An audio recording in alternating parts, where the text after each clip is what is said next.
Hello, everybody. I'm back. I'm Dr. Rosalie Kingwolf from class at the University of the Western Cape. I'm back to discuss land rights and land tenure in more detail. In the previous video, we defined a land right as what a holder can do with his or her property. For example, the right to occupy, use, bequeath, or sell the land, and to exclude others from doing so. Land tenure, on the other hand, is how you hold land. It's about the terms and conditions of holding, using, transmitting, and transferring land. But these definitions don't tell us very much about what differences exist between or within the whats and the hows of holding land. Registered freehold is only one of several other kinds of tenure or legitimate ways of holding land rights. Land rights may be formal or informal, registered or off-register, legal, illegal, or extra-legal, or they may be customary or titled. As mentioned earlier, when there's legal pluralism, a country can have different land administration and tenure systems operating in parallel at the same time, according to different norms and rules. One is derived from the European legal systems imported by colonial powers. The other is derived from the norms and traditions of indigenous people or groups within those. Over time, these systems have partially hybridized, so we cannot speak in terms of a binary opposition between the two.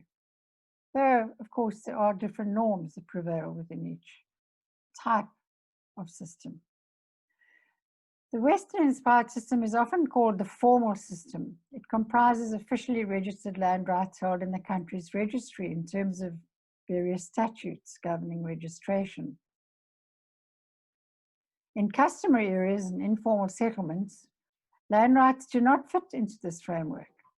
Customary and so-called informal rights are mostly not registered. And because they are often not surveyed and held by a single person or entity, they're not registrable. So we've seen that land carries multiple meanings for different people, and its economic value is only one of those meanings. The formal land administration system is designed for market-based economy, where land is understood to be a commodity that may be traded to generate wealth. Customary rights are not allocated by the market to realize profits, but according to socially important norms of family and community solidarity and stability. People do buy and sell land in urban and peri-urban settlements, but this trading of rights is not so much about generating assets as about mobility and choice. And often the transactions are informally witnessed. There's therefore a problem about a land administration framework that does not cater for different meanings and forms of holding land. And that means that unregistered rights are not serviced by the state administration. So that's why we need to find one framework in which to understand these different rights and tenure systems, so that we can bridge these artificial and constructed divides.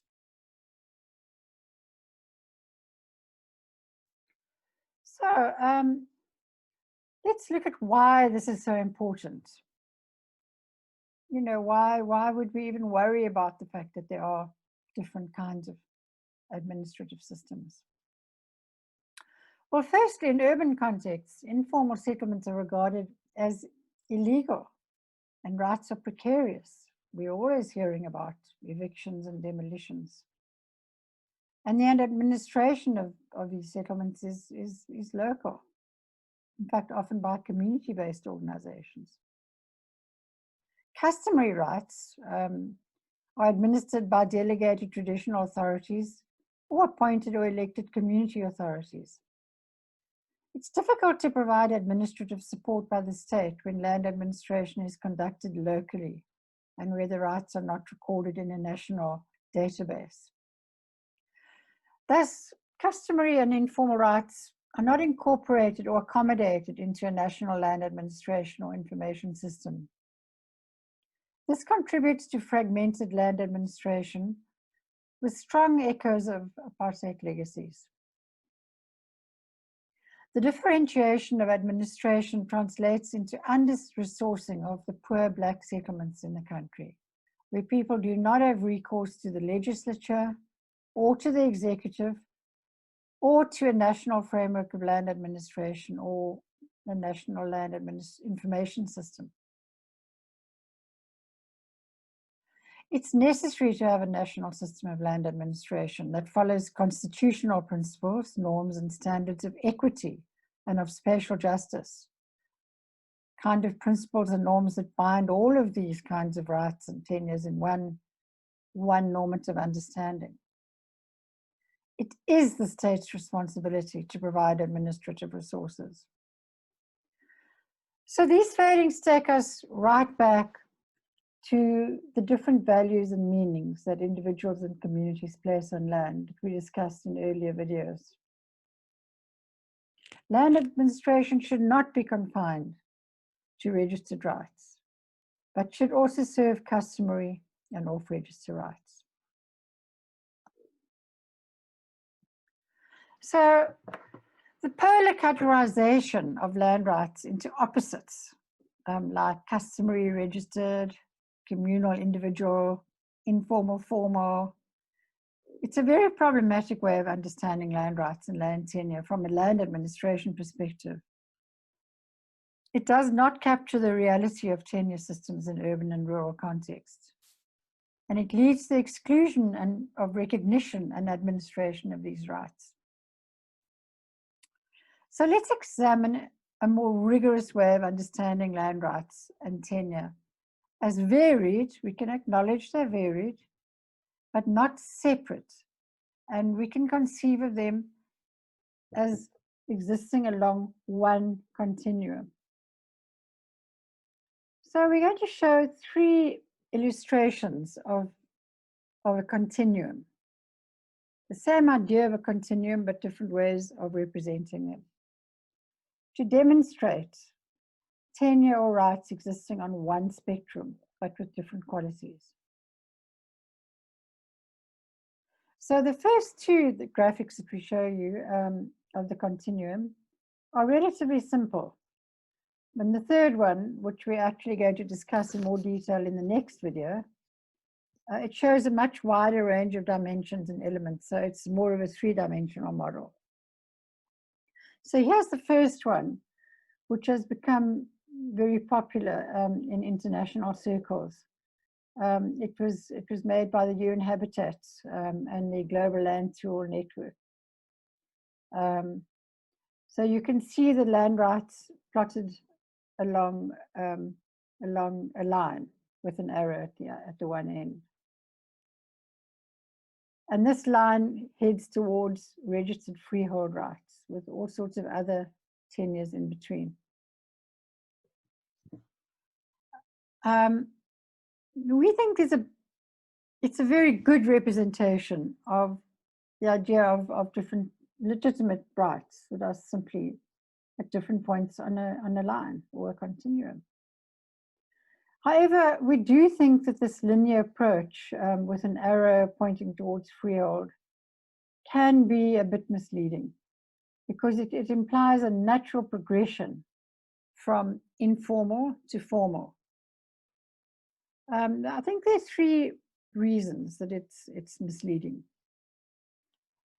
Firstly, customary rights and administration are not necessarily informal, but rather follow different norms, standards, and principles from freehold title.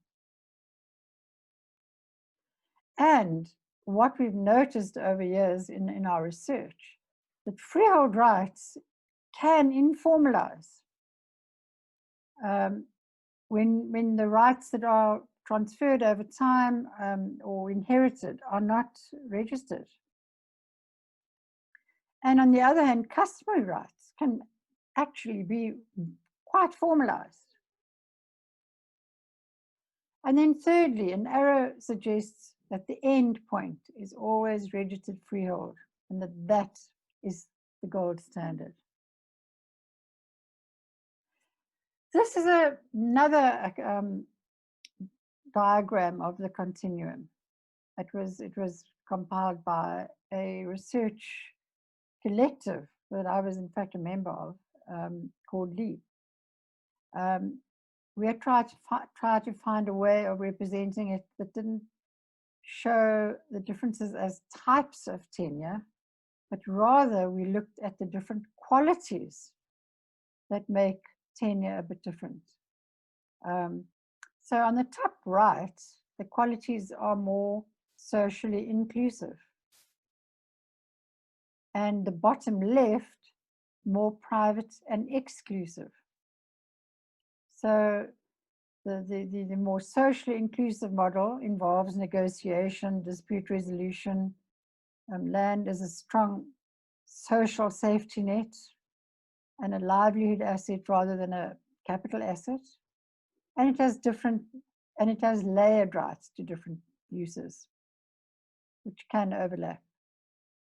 Whereas the exclusive ownership model stresses accuracy. It is very costly. It has very high technical inputs.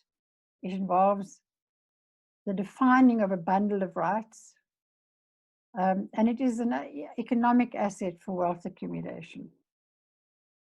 But by describing these differences in terms of converging triangles, the idea is that there can be more or less of these qualities in both of the two, or both of the systems, and that they can start merging into each other.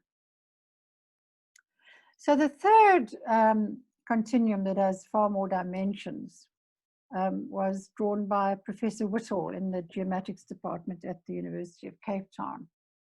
And we're not discussing that now. We're going to discuss it in the next video. But just to mention that it is including elements that help us to measure security of tenure, in other words, the strength of tenure, and not just the different types of tenure, because clearly you can have a type that looks pretty solid, but it may have qualities that do not make it secure or strong.